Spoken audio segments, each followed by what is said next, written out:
الحمد لله رب العالمين، وصلى الله وسلم وبارك على نبينا محمد وعلى آله وصحبه أجمعين.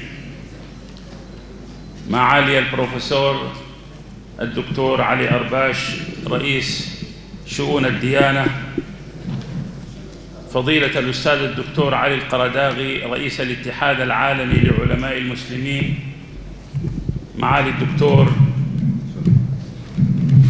محمد قرمز رئيس معهد التفكر الإسلامي نائب رئيس الاتحاد العالمي لعلماء المسلمين، فضيلة الدكتور مروان أبو راس رئيس لجنة القدس وفلسطين بالاتحاد العالمي لعلماء المسلمين، أيها الجمع الكريم، أيتها الأخوات الفضيات، سلام الله عليكم ورحمته وبركاته.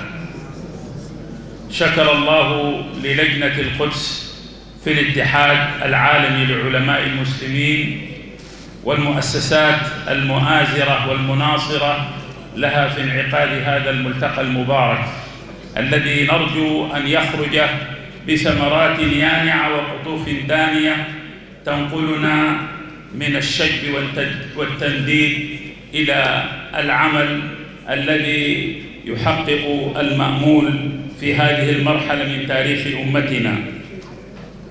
إنما يلقي القلب هو خذلان كثير من الأنظمة والحكومات التي تقاعست عن نصرة غزة، بل وأغلقت المعابر وشيدت الحصار واستمرت في التطبيع مع العدو.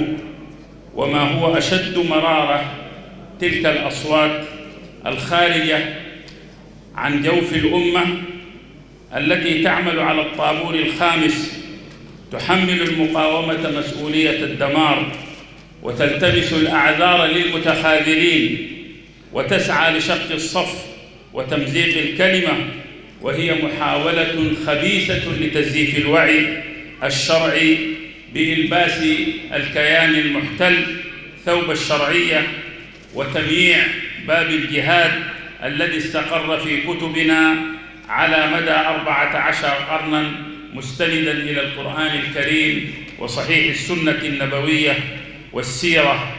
إن هذا التطبيع الإفتائي يستهدف تشكيك الأمة في مقاومتها الباسلة وتخذيلها عن نصرة قضيتها المركزية، بل ويطعن في صميم الفتوى الشرعية المحررة المحررة بالأدلة الصحيحة والقواعد المعتبرة والمحررة للأمة من الجمود والوهن إلى العزة والانطلاق.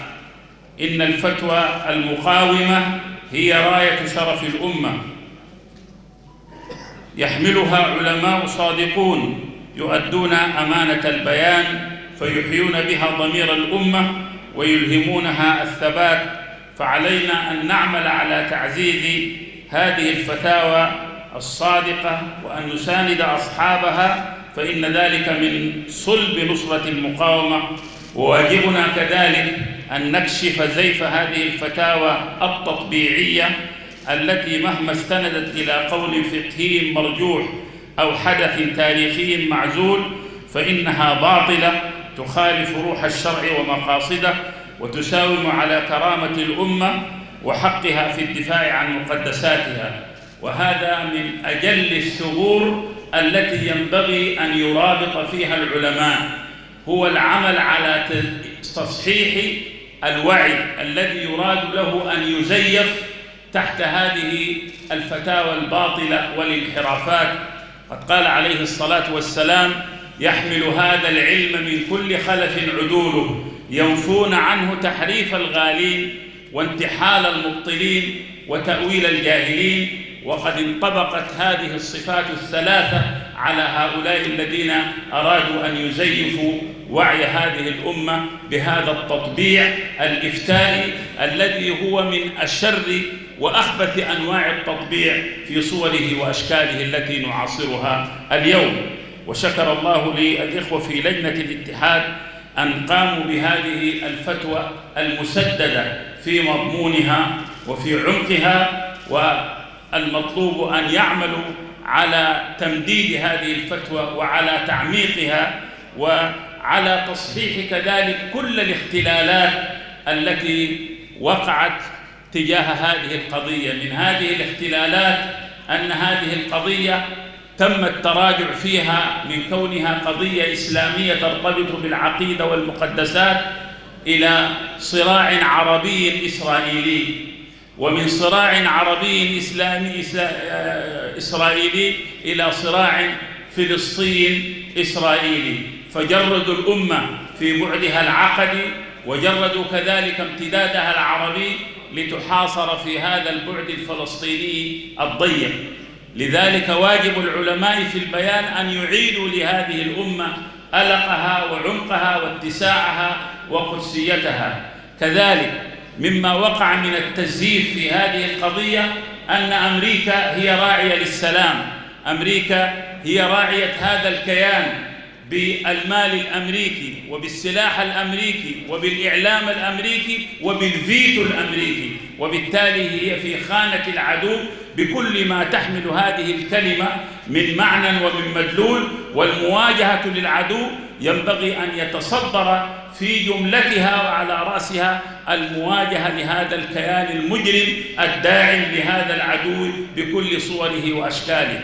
ومما أيضا وقع في هذا هو أسطورة أن هذا الكيان الذي لا يقهر، وقد قدم لنا هذا الطوفان كيف أن هذا الكيان قد قهر على شتى الصور ومختلف الأساليب، فهذا مما ينبغي أن يصحح.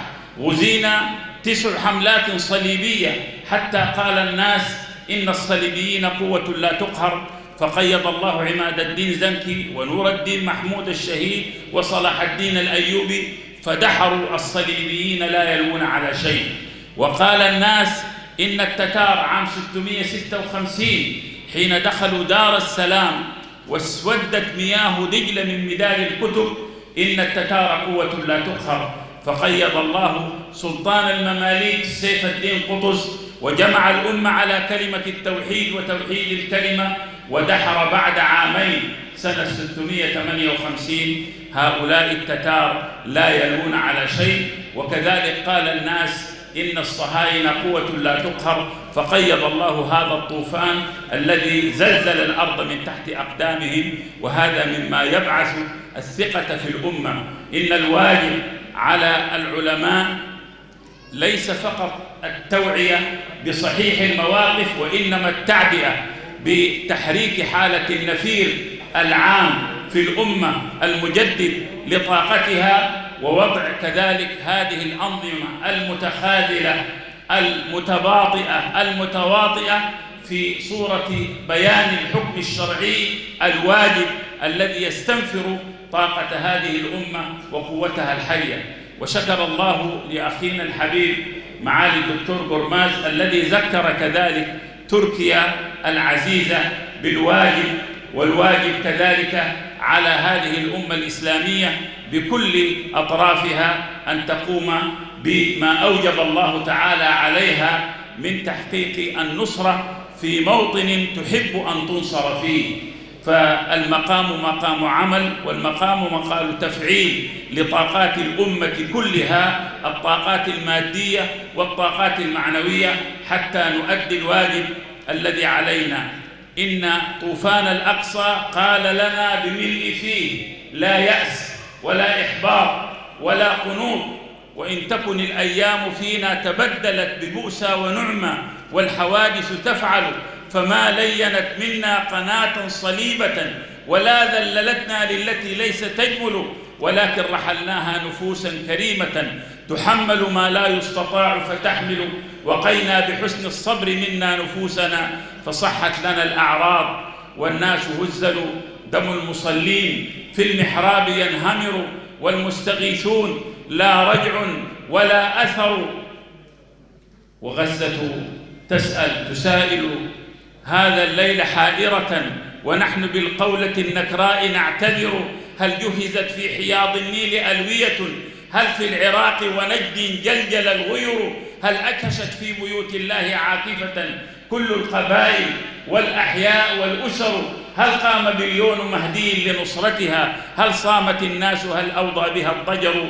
يا أمة الحق ماذا بعد قد نفدت كل الدعاوى وكلت دونها الفكر، ماذا سوى عودة لله صادقة، عسى تعود هذه الحال ويعود لنا المجد والظفر، فقد يلين زمان بعد قسوته وقد تعود إلى أوراقها الشجر. والسلام عليكم ورحمة الله وبركاته.